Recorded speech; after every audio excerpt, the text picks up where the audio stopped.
जिला बनने के लिए जो उसके लिए फॉर्मेलिटीज़ हैं या जो उसके लिए आप ये कहें कि जो कॉरम है वो सफ़ीदों ही सबसे ज़्यादा उसमें फिट बैठता है। जो है आर्य संगठन परिवार आज से तक वो 2014 से इस मुहिम को हमने शुरू किया हुआ है। तो समर्थन देने के लिए अभी हमने हस्ताक्षर अभियान चलाया हुआ है, उसमें हमने 2 लाख हस्ताक्षर का टारगेट रखा हुआ है। भी आप दूसरे ज़िले बनाइए, लेकिन सफ़ीदों हर तरीके से ऐतिहासिक रूप से भी सफ़ीदों की पहचान है। महाभारत कालीन ये शहर है। नमस्कार, राम राम, नए साल की हार्दिक शुभकामनाएं। और मेरे साथ आप सब देख रहे हैं समाचार क्रांति 24। मनीषा कुंडू और हमारी पूरी टीम की तरफ से आप सबको नए साल की ढेर सारी हार्दिक शुभकामनाएं। हम मौजूद है सफ़ीदों में आर्य सदन में, और हर वर्ष जो है एक नए आगाज के साथ आर्य सदन में मनाया जाता है, हवन करके वैदिक तरीके से मनाया जाता है। और हमारे साथ आज मौजूद हैं हरियाणा में पूर्व में रहे मंत्री चौधरी बचन सिंह आर्य जी। बचन सिंह आर्य जी हर वर्ष इसी प्रकार मनाते हैं। सभी लोगों को जो भी इनके आसपास जुड़े हुए हैं उन सबको बुलाकर साथ में बैठ के हवन करते हैं, मंत्रोच्चारण के साथ पूरा वातावरण शुद्ध करके उसके बाद नए साल की शुरुआत की जाती है। और आज भी इसी कड़ी में हवन के साथ इस नए वर्ष की आगाज जो है वो किया गया है। तो बात करते हैं बचन सिंह आर्य जी से, नए साल पर क्या मैसेज दे रहे हैं हल्का वासियों को। राम राम जी। राम बाबू राम। जी, सबसे पहले तो आपको ढेर सारी नए साल की हार्दिक शुभकामनाएं। आपको भी बहुत बहुत शुभकामनाएं, बहुत सन है आपके प्रति बेटे। और आज जो है हवन करके नए साल की शुरुआत की है, क्या मैसेज दोगे हल्का वासियों को? यही था कि सुख शांति से रहें, आपस में प्रेम से रहें, जाति पाति की का जो जहर कुछ आपस में किसी कारणों से फैल जाता है उसमें ना फैलने दें। सभी धर्मों के व्यक्ति, सभी जातियों के व्यक्ति समाज में एक भाईचारे की तरह रहें, आपस में स्नेह और प्यार से और नशों से दूर रहें। कोशिश करें कि किसी भी तरह का नशा, शराब या सूखे नशे या धूम्रपान इत्यादि सबसे बच करके रहें। घर में, पड़ोस में, आपस में प्रेम प्यार, एक दूसरे की बात सहन करके प्यार से अपना उन्नति और तरक्की करें। जी, ये मेरा संदेश है। जी। देखिए बाबू जी, अभी सर्दी का टाइम है और इस समय जो है जल्दी सब बीमार हो जाते हैं। तो ऐसे में जैसे आप हवन करते हैं, हमेशा योग करते हैं, ऐसा कुछ मैसेज भी देना चाहोगे लोगों को? मेरा यही है कि श्रेष्ठ कर्म करें। और जैसे हमारे यज्ञ की बात है, वैदिक धर्म में जो हमारी पद्धति है सनातन की, उसमें यज्ञ को आज से नहीं, जब से सृष्टि शुरू हुई है ब्रह्मा जी ने, जैसे कि शास्त्रों में है, तभी से यज्ञ का और अग्नि पूजा का, चाहे दीवों के रूप में, दीपक के रूप में करें, चाहे वो यज्ञ के रूप में करें, सदा से जो अग्नि जो एक शक्ति है जिसको कि वेदों में ऐश्वर्य आनंद का दाता कहा गया है, तो वो करते हैं जैसे शास्त्रों के मुताबिक ऋषियों से जाना, सीखा और पढ़ा है। इसलिए हम और ऋषि दयानंद से और दूसरे ऋषियों थे तो यज्ञ करने की परंपरा है। हम करीबन घर में भी करते हैं, जैसे नए साल पर करते हैं तो हमें करना चाहिए। और जहाँ तक आपने योग साधना की बात की, तो हमें अपने शरीर की शुद्धि अनिवार्य है। ऋषियों ने भी कहा है, कोशिश करते हैं कि हम आत्म तत्व को जानें, परमात्मा क्या है, कहाँ से आए, कौन है। तो हमें शुद्धि के लिए, आत्म तत्व को जानने के लिए कि मैं कौन हूँ, कहाँ से आया हूँ, इस शरीर में कहाँ चला जाऊँगा, उसके लिए इस शरीर को ठीक रखना अनिवार्य है।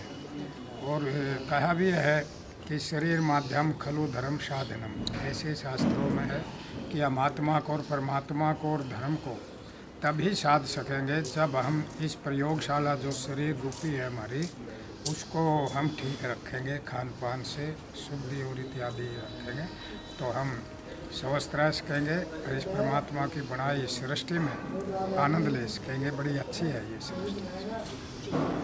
तो आप सब भी अपनी जड़ों से जुड़े रहें और जिस प्रकार वैदिक प्रक्रिया शुरू से चली आ रही है, हवन करके नए साल की, इनफैक्ट अपने जन्मदिन पर, अपने सालगिरह पर भी आप हवन करके एक अच्छी शुरुआत करें। और इसी प्रकार आज आर्य सदन में भी हवन के साथ नए साल की शुरुआत की गई और आपसी भाईचारे का संदेश दिया गया। हमारे साथ मौजूद है अशोक आर्य जी, एक युवा शक्ति, युवा जोश। आप सबको सबसे पहले तो पूरी टीम की तरफ से नव वर्ष की हार्दिक शुभकामनाएं और आपको भी हमारी टीम की तरफ से नव वर्ष की हार्दिक शुभकामनाएं। जी, मेरी तरफ से भी समाचार क्रांति को नववर्ष की बहुत बहुत हार्दिक शुभकामनाएं, मंगल कामनाएं। पूरे सफीदो क्षेत्र वासियों को, पूरे हरियाणा प्रदेश वासियों को और सभी देशवासियों को नववर्ष की हार्दिक शुभकामनाएं। क्या मैसेज देना चाहोगे अशोक जी हल्का वासियों को नववर्ष पर?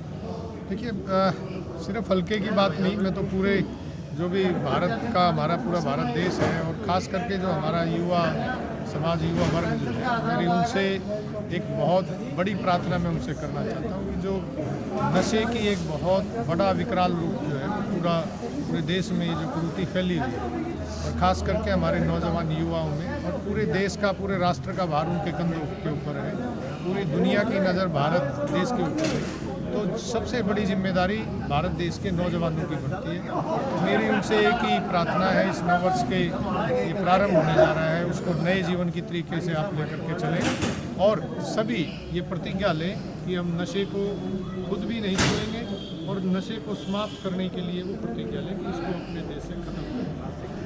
सफीदों में एक मुहिम चली हुई है कि सफीदों को भी जिला बनाया जाए। जिस प्रकार से हांसी की जैसे ही घोषणा हुई जिला बनने की, उसके बाद से फिर एक अभियान चल पड़ा है। इस बारे में आपका क्या कहना है कि सफीदों जिला बनने के लायक है, लेकिन पहले मौका क्यों नहीं मिला? क्या देखिए, जिला बनने के लिए तो बिल्कुल जो है मुझे ऐसा लगता है कि ठीक है, हर कोई प्रयास करता है अपने क्षेत्र के लिए, लेकिन जितने भी जिला बनने के लिए जो उसके लिए फॉर्मेलिटीज़ हैं या जो उसके लिए आप ये कहें कि जो कॉरम है वो सफ़ीदों ही सबसे ज़्यादा उसमें फिट बैठता है।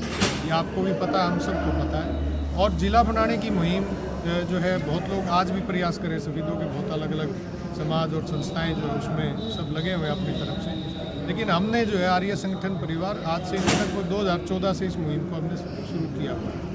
हम सत्ता पक्ष में हम विधायक नहीं बन पाए तो उतना हमारा ये योगदान नहीं हो सकता या नहीं हो पाया, लेकिन हमने जनमानस में जाकर के सबसे इसको समर्थन देने के लिए अभी हमने हस्ताक्षर अभियान चलाया हुआ है। उसमें हमने 2 लाख हस्ताक्षर का टारगेट रखा हुआ है। आज की जो ये मासिक कार्यकर्ता मीटिंग थी नववर्ष के उपलक्ष्य में, आज यज्ञ भी था, यहाँ पर भी हमने जो है उसमें जिला बनाने के लिए हस्ताक्षर अभियान में लोगों को शामिल किया है।